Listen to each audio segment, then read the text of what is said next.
Welcome friends, I am Tanmoy. Today I am going to discuss about chemical reactivity. This is my first YouTube video and currently I am doing my PhD in Indian Institute of Science, Education and Research, Kolkata. So let's begin. Since today we are going to discuss about chemical reactivity, let's first discuss about chemistry a little bit. For example, what is chemistry? Chemistry is nothing but a bond making and bond breaking process. Bond making and bond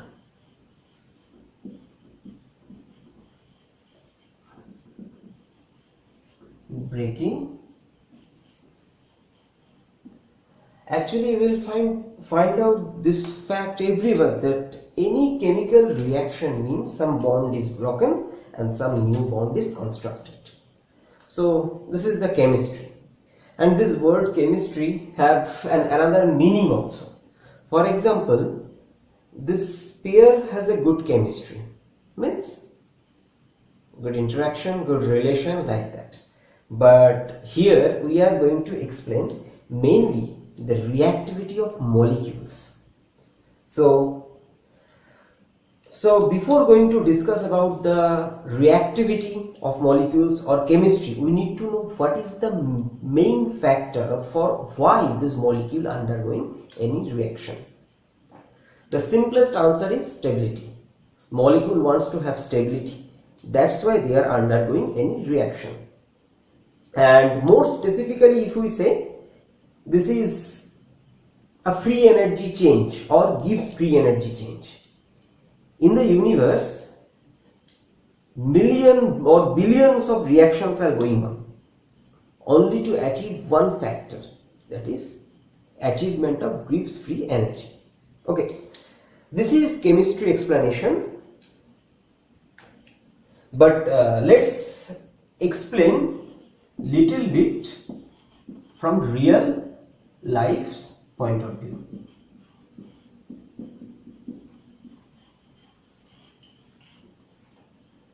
Means every process or reaction is occurring in order to achieve stability. In our real life, this is also true. For example, we all want stability. We are studying properly to get good marks. After that, we want to get good jobs. After that, a good income. So these indicate one type of financial stability.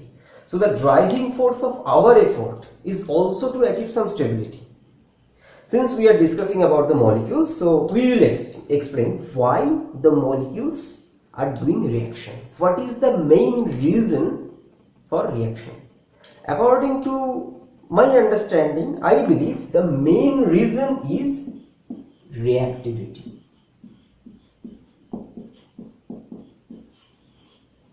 Due to this reactivity part, molecules are doing reaction.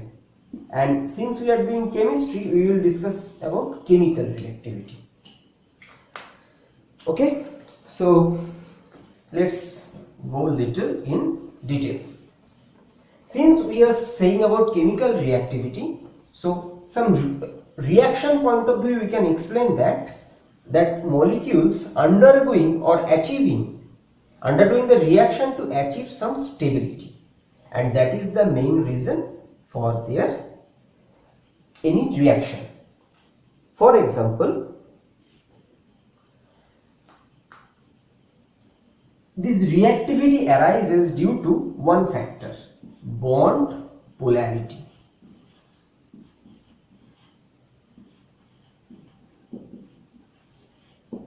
What does it mean? Let's example a bond formed between A and B. And this bond is polar. Polar means one side is little charged and another side is charged but opposite. So this charge separation very little. Delta means a very small amount. Charge separation is there. And this allows a third molecule to react with it. How? For example, if a molecule is cationic in charge, then it will be attracted by this. If the molecule is negative in charge, it will be attracted by this. So for example, this part may react with this center to form some another molecule, for example here Be, or let's consider it as E1. So it will form E1A. So the main part is bond polarity. So our next explanation, what is the reason of this bond polarity, or how this bond polarity comes into the picture. So this is coming, since it's a bond polarity, means a bond formation is necessary, and this is coming because of electronegativity.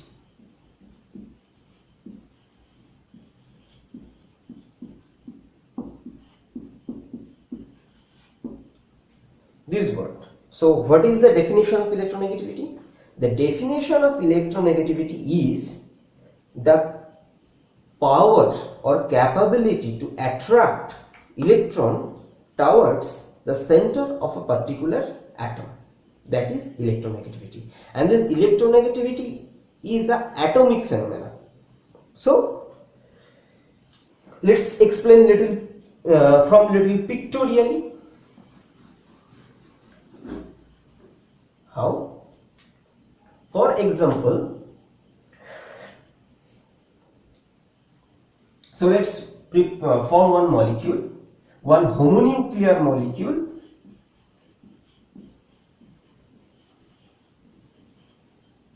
and one heteronuclear.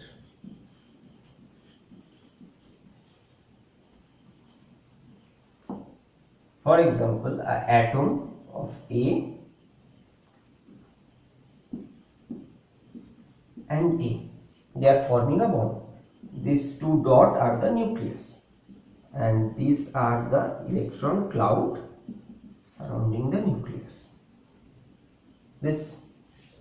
So they are not reacting to one another, and they are separated enough. Right now, in order to do the reaction, they will come closer, means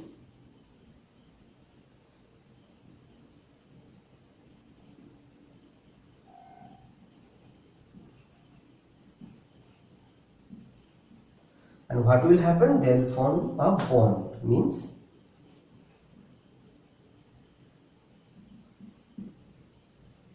this is the nucleus,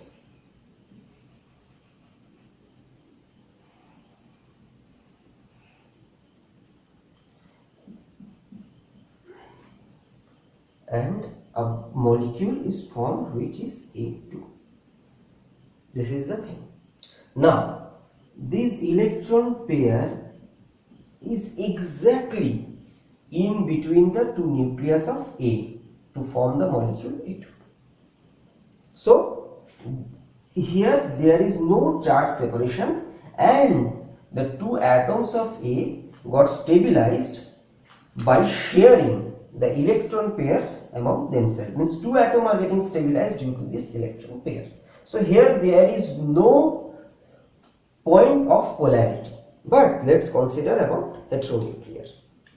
For example, let's take one atom, that is A, and that is B, and their electronegativity is not equal. And let's assume that electronegativity of A is higher than electronegativity of B. So what will happen? So let's first form the bond. This is the electron cloud of A, this is the electron cloud of B. So they come close together.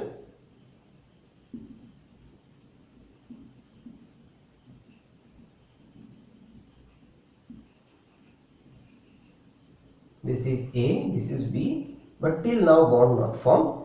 Now after that the bond will form. What will happen? This is the nucleus of A and this is the nucleus of B.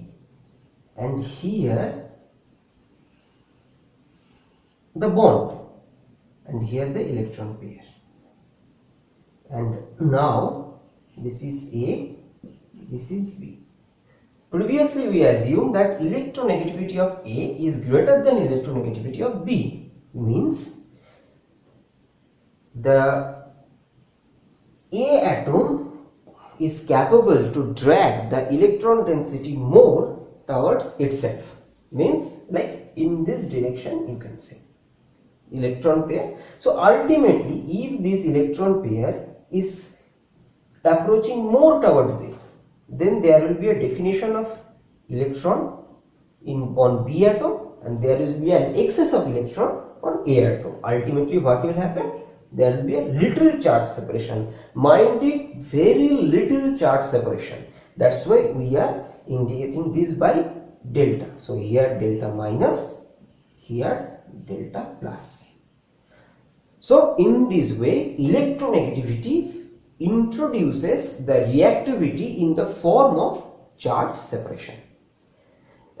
Here one thing I want to mention, that this process I have shown here, this is mainly arises due to molecular orbital theory, but right now I am not explaining that since it's the beginning of this video. So for this time let's assume that bond is formed and this bond pair is remain in between the two nucleus. So let's keep it in mind. We shall discuss in future in some another videos. So from this drawing we can understand that the difference of electronegativity introduces the polarity, and this polarity is the responsible factor for different properties and chemical reaction. How? Let's explain.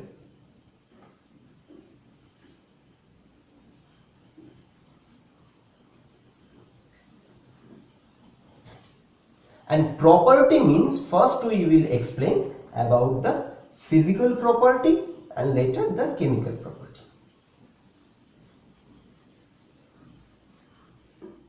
Let's consider the two P element, that is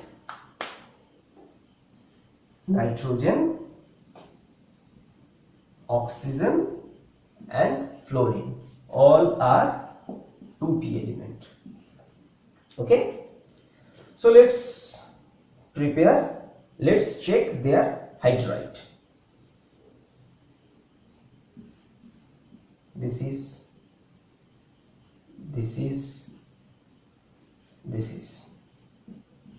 is their hydride. Or to satisfy the valency,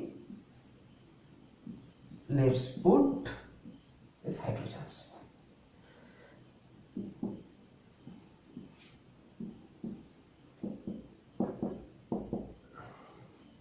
Now, according to the Pauling scale of electronegativity, the nitrogen electronegativity is around 3, oxygen is around 3.5 and fluorine is around 4, and the electronegativity of hydrogen is around 2.2. So from this data you can understand that hydrogen is less electronegative, so all the case it will be delta positive.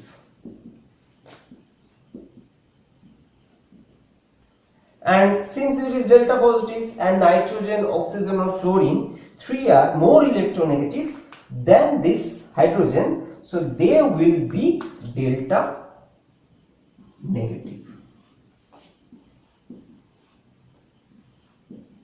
Okay.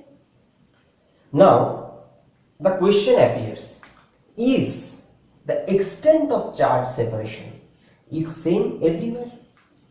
What our basic concept of electronegativity says, it should not be same, because electronegativity is different. From this side to this side we are going, the electronegativity of this nitrogen, oxygen and from these atoms are increasing, so the tendency to drag the electron bond pair towards themselves will enhance, and this enhancement will further enhance the charge separation. So it's a arbitrary understanding. For example, if it is 1 delta, it is 2 delta, it is 3 delta, but it's completely arbitrary. Don't consider it as a quantitative. For your understanding, I am explaining like that. So here chart, or similarly here also 1 delta, 2 delta, 3 delta, because ultimately the molecule is electronically neutral. So this is the property. And chemical, let's consider the chemical property. One of the chemical property is acidity.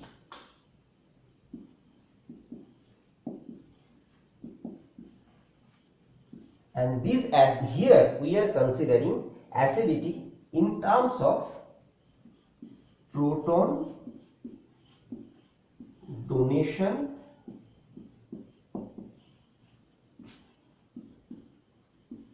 capability. Why we choose this? Because everywhere you can see proton is common. So based on this proton donation capability, we can consider their acidity. Now everybody, you know that HF is an acid, ammonia is a base, and water is neither acid nor base. It's a neutral molecule. So if we discuss from that point of view, that this FH, this molecule is interested to donate its proton. This molecule is not interested or not uninterested to donate its proton, but this molecule is reluctant to donate its proton. Means it is neutral, it is negative, it is positive in the terms of proton donation capability. So if we consider the acidity, this is more acidic than this, than this. So from this study we can understand how this polarity changes the reactivity. Let's take another example. Another example is about how the polarity changes and the nature, or you can say the charge nature of that atom changes, because when we are discussing about the electronegativity factor, it is not a permanent property of a particular atom. Means if I say here this ammonia molecule, here nitrogen is delta minus and consequently it should be delta plus. Why? Because I have told sometimes before that its electronegativity is around 2.2 and its electronegativity around 3. So electronegativity is more, so that will be delta negative and this is delta positive. But is it true that always hydrogen will be delta positive and nitrogen will be delta negative? No, it's a relative issue. So let's give one example from nitrogen first. Let's take a molecule where nitrogen is attached to another molecule which is in higher electronegativity. For example, oxygen. And what material could be? It may be one nitrogen dioxide, where this nitrogen have two bonds with two oxygen. We know NO2 is a stable molecule. So this is here.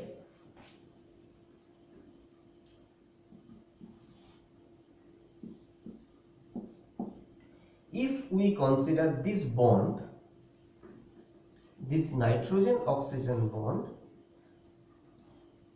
this is delta negative and this is delta positive. Why? Because nitrogen is have the electronegativity in Pauling scale 3, but oxygen has electronegativity in Pauling scale 3.5. So it will drag the bond pair towards itself, oxygen. Consequently, here nitrogen is positive, oxygen is negative. Let's take another example where hydrogen is negative. So let's draw hydrogen here. Now we have to choose a molecule which is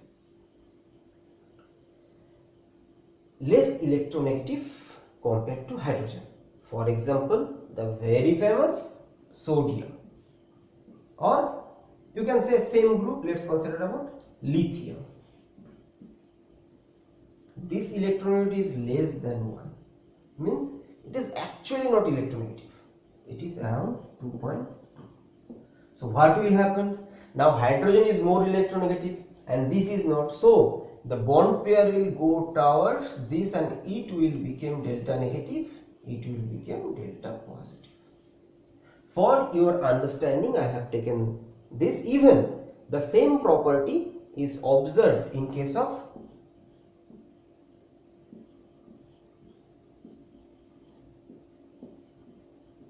BH3. Actually BH3 does exist in a dimeric form, that is B2H6. So here boron is delta positive and hydrogen is delta negative, and this is a covalent bond.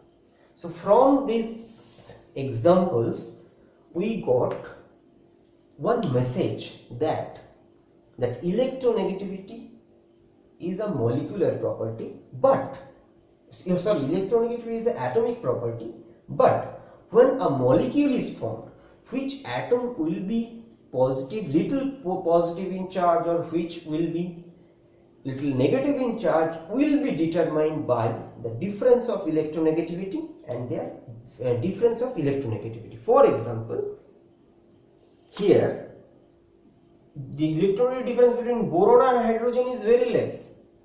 So this is slightly delta positive, this is delta negative. But if you consider this lithium hydride example, here the electronegativity difference is very high, and eventually it will not be like a traditional or what we consider covalent bonds. In this case it will not be that much covalent.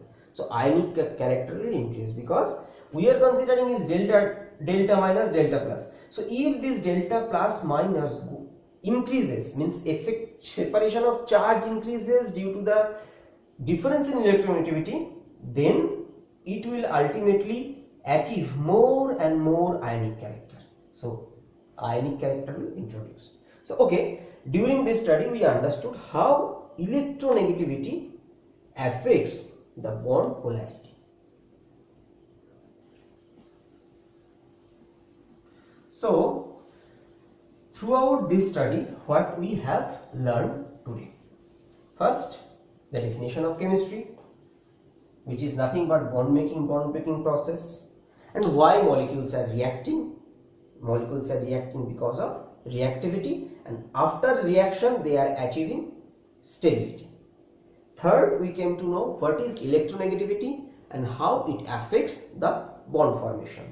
And fourth, we have learned that electronegativity is atomic property, but the nature of the atom or charge nature of the atom will be guided by the two atoms' electronegativity and their difference.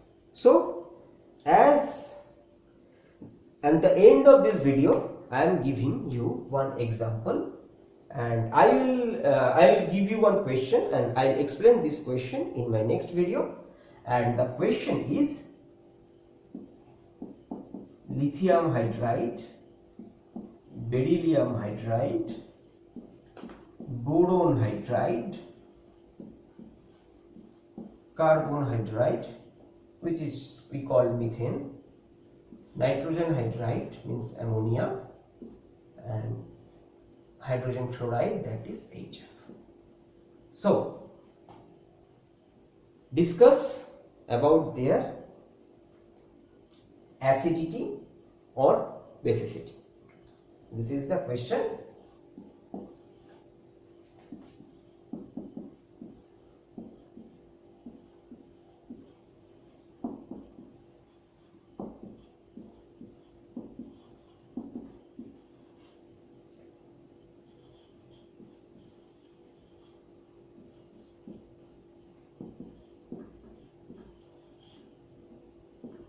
So I will give the answer of this question in my next video. So thank you everyone for your kind attention and hope to see you soon in my next video.